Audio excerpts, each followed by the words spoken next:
guys, it's time to do a full review of the Galaxy A8 2016. This is a phenomenal device and really special, first of all, because it's the only phone right now to have the latest Grace UI from Samsung that we had on the Note 7. Of course, the Note 7 is not anymore, so as you can see right now, so we get all the features of the Grace TouchWiz UI here.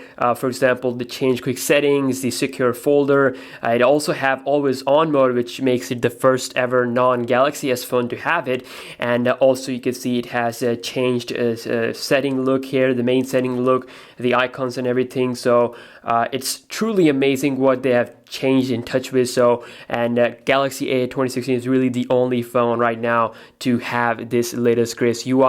Obviously, Samsung will update the other devices like the Galaxy S7 and other phones later with the Android Nougat update. But this is amazing that this phone ships with the Grace UI right out of the box, which is awesome.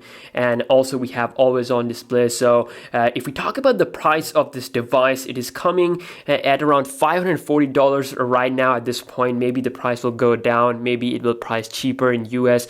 I'm not sure, but yeah, that's the price we have currently. And also this is a different phone compared to the previous Galaxy A devices. For example, we have the A3, the A5, the A7. So these devices were sort of, targeted towards like budget or mid-range audience, like they have mid-range chipset. But the A8 2016 is coming with some high-end specs. For example, if we talk about its processor, which is same as the Galaxy S6, so Exynos 7420 is inside, which is really powerful chipset because it was performing really good inside of S6, which had Quad HD display, and it's performing even better with the 1080p display here. And also it's a 5.7-inch Super AMOLED display, so you get really good colors. And also the design is a lot different, so they have added some new colors, and also it is now a full metallic device, so you got metal on the side. And a little bit changed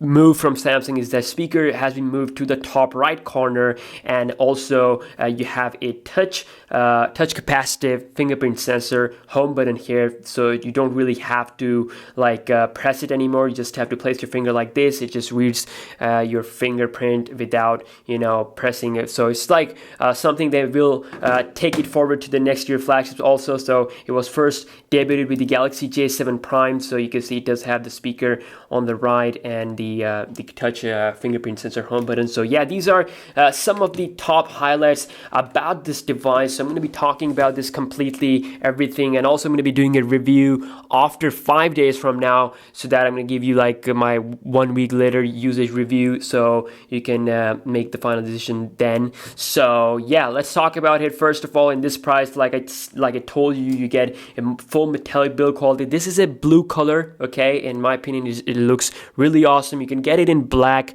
and I think there's like there's a white color and a gold color, so I'm not sure about how many colors there are, but I saw gold and black. So the blue color here looks really good. It's not as like the Note 7 coral blue look, it's not like that, but it's it gives a impression of a blue look. So also I want to mention here that this phone resembles a lot as just like the Galaxy C7. So you can see that they are very similar device, and C7 is the phone that I'm not sure, but it's not like launched everywhere like in UK, United States. Again, you can check, but really, I mean, I haven't seen that many people having this phone. It is available in India and Asian region, so you can see the similarities between these two phones. So A8 2016 will definitely be coming to United States, obviously, and you can see the Duos logo on the back, which means that you can insert 2 SIM cards as well as a micro SD card. So if you look closely at the back, you can notice that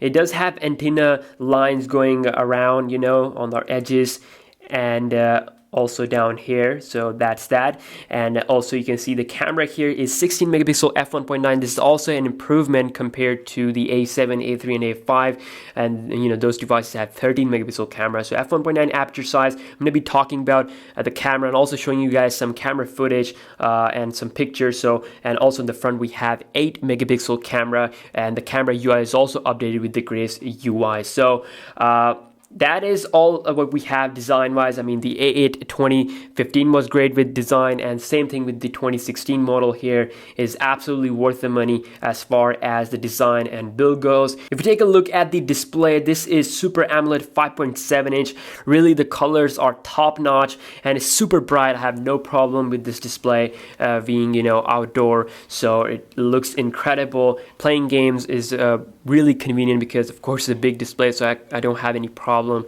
pressing the buttons around the display. So all in all, the display is absolutely top notch. Let's talk about the speaker. Okay, so a lot of people don't really know Samsung is starting to implement this speaker movement to the right, and they might introduce like dual stereo speaker system in the future Galaxy S8. So they might use this move, like moving one speaker here and maybe have one speaker here. So of course we don't know at the moment what they're gonna do, but I'm just gonna show you the speaker sound of this device. So let's see here.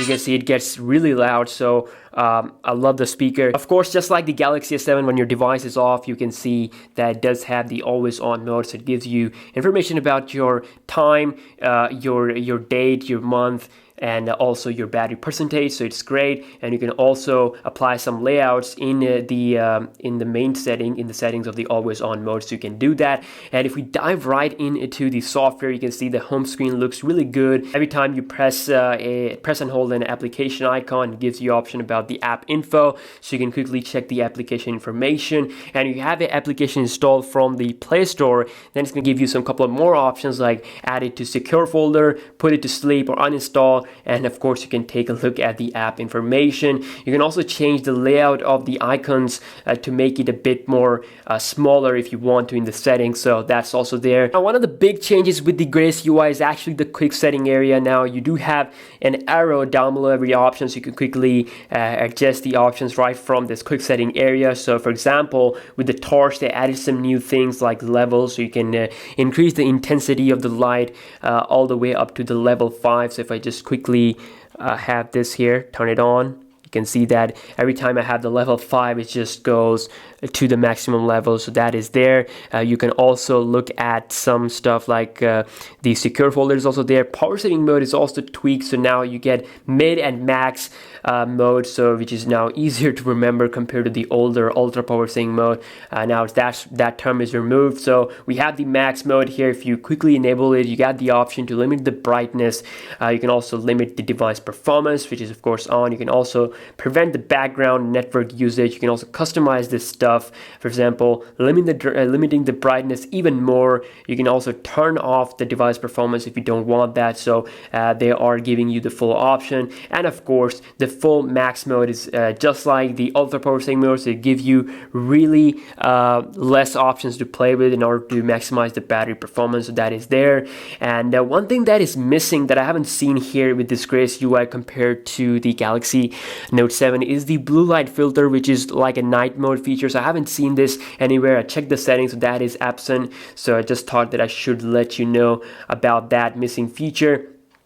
And also, if we talk about the secure folder, which is one of the best additions to the Grace UI, so you can have a duplicate application here. For example, if I'm just going to quickly go here, okay, I have to enter my password. Alright, so you can see I have this separate copy of my main application, for example, my gallery, my camera, my contacts, my email, my internet, my files, and the Samsung Notes, and I can also add more applications. So how this works is that when you open secure folder and you open like certain application, for example, camera, if I'm going to take a picture of, let's say, this knife here, and the thing is that this picture is only accessible when I'm inside of this secure folder. So if I go into the gallery of of course, outside the gallery that is outside the secure folder, I cannot see that picture.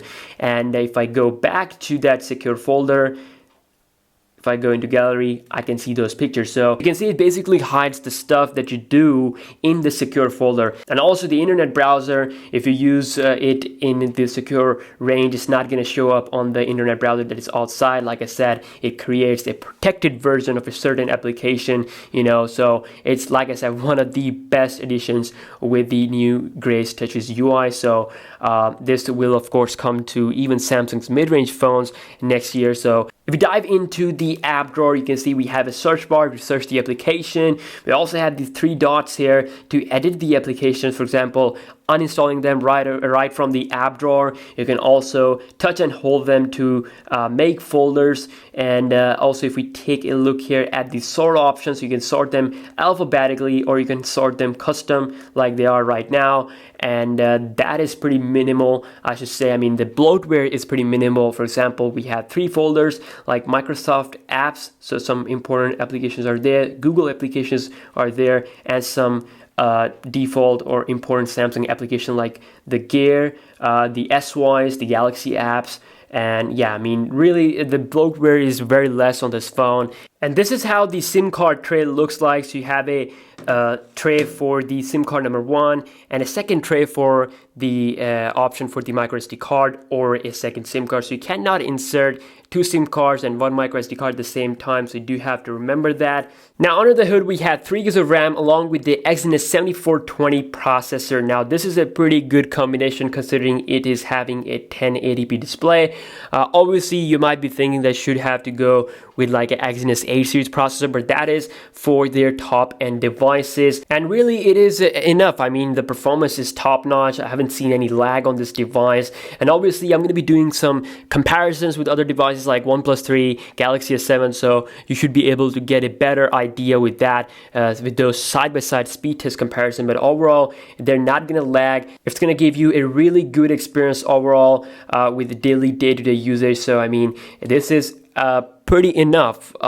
This may not be the best in the processor department, but it is absolutely enough, and there is like nothing that can stop this phone as far as the performance goes. So like I said, I will be doing the speed test comparison, so be sure to stay subscribed to the channel. Now let's move towards the camera on this device. So like I said, 16 megapixel camera with f1.9 aperture. So you get a updated UI here, updated camera UI like I told you, so it looks a lot better. I don't have the Galaxy S7 here right now.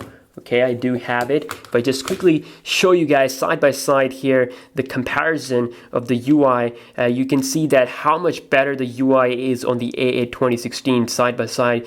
So it's now much more minimal. If you swipe from the left here, you have the Auto, Pro, Panorama, and these features here. Obviously, the Galaxy S7 at this point offers more features, you know, a bit more like selective focus. Of course, it's a flagship phone, but the UI, I'm talking about the UI, it's really polished and more easier to operate compared to before. And also you have a really good little gear icon here to go further into the settings. So you can see that we can record videos up to 1080p HD. You also have the mirror selfie option here, like save pictures as previewed, which is something that is absent on all the Samsung phones that are currently on the market, and this is really good because, you know, selfies, whenever you take selfie, it just kind of mirror it, you know, it's not as it is being previewed. So thank God Samsung added this option, and bunch of different options here down below, but the most important and useful is the quick launch. So